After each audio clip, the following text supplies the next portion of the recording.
ရခိုင်ပြည်နယ်အတွင်းပျော်ဝဲရှင်ပွဲကျင်းပတာကိုလက်မခံတဲ့ AA အဖွဲ့က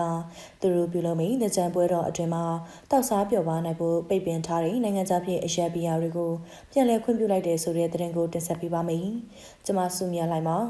မဟာတကြံကာလအတွင်းမှာရခိုင်လူထုတွေမူရစ်တောက်စားပျော်ပါနိုင်ဖို့ဆိုက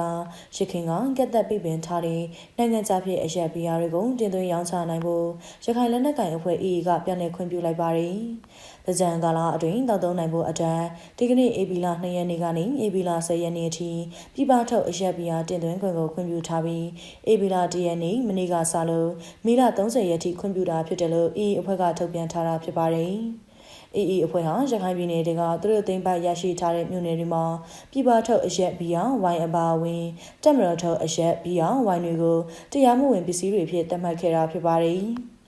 ဒါကြောင့်အဆိုပါအရက်ဘီယာဝိုင်ရောင်းချတောက်စားခွင့်ကိုကန့်သက်ပိတ်ပင်လိုက်ပြီးနောက်ဒေသအတွင်းမှာချက်တဲ့အရေးအသွေးမပြည့်မီတဲ့ဆန်အရက်တွေကိုတောက်သုံးနေကြရတာဖြစ်ပါတယ်။ရခိုင်လူထုဟာအက်ဆစ်တွေပါရောဆက်ကချက်ထားတဲ့အရေးအသွေးမပြည့်မီတဲ့ဒေသချက်ဆန်အရက်တွေကိုတောက်သုံးနေရတဲ့အပြင်အဲ့ဒီအရေးအသွေးမပြည့်မီတဲ့ချက်အရက်တွေကြောင့်အသက်သေဆုံးသွားခဲ့ရတဲ့တောက်သုံးသူအများပြားရှိနေကြတာလည်းဖြစ်ပါတယ်။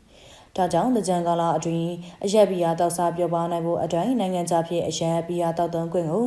AA ကဧပြီလတလတာကြာခွင့်ပြုလိုက်တာလည်းဖြစ်ပါတယ်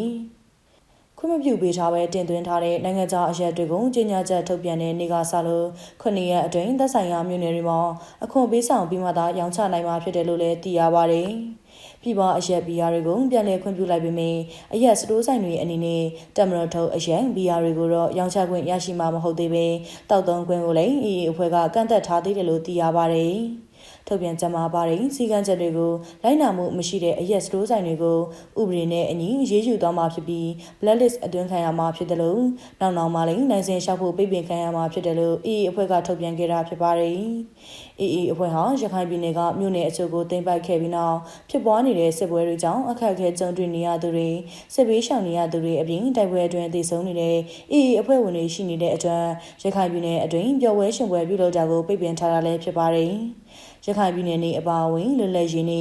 တည်င်းကျုံတစောင်းတိုင်းနေလိုမျိုးအထင်ကရနေတွေမှာရခိုင်ပြည်နယ်အစိုးရအဖွဲ့ကပြုလုပ်တဲ့ပွဲတော်နေတွေကို AA ဘက်ကပြစ်တင်ဝေဖန်ပြောဆိုကြသလိုပါဝင်ဖြောပြခဲ့ကြတဲ့ရခိုင်အစိုးရတွေနဲ့ပျော်ရွှင်စွာလာရောက်ကြည့်ရှုသူတွေကိုလည်းကိုကျင်းစာစိမ်မရှိတဲ့ရခိုင်တွေလိုပြောဆိုသမုတ်ခဲ့ကြပါတယ်။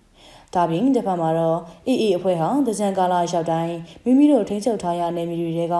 မြောက်ဦးမြို့နယ်ကလင်းမြို့ချောင်းတကြံပွဲတော်ကြောက်တော်မြို့နယ်ကဇီးချောင်းတကြံပွဲတော်တွေလိုပွဲတော်တွေမှာရခိုင်အစိုးရတွေကိုခေါ်ယူပြီးတိဆိုးဖြောပြခိုင်းကနှစ်တိုင်းလိုစီစီကာကာကျင်းပကပျော်ရွှင်စားတောက်နေကြတာလည်းဖြစ်ပါတယ်။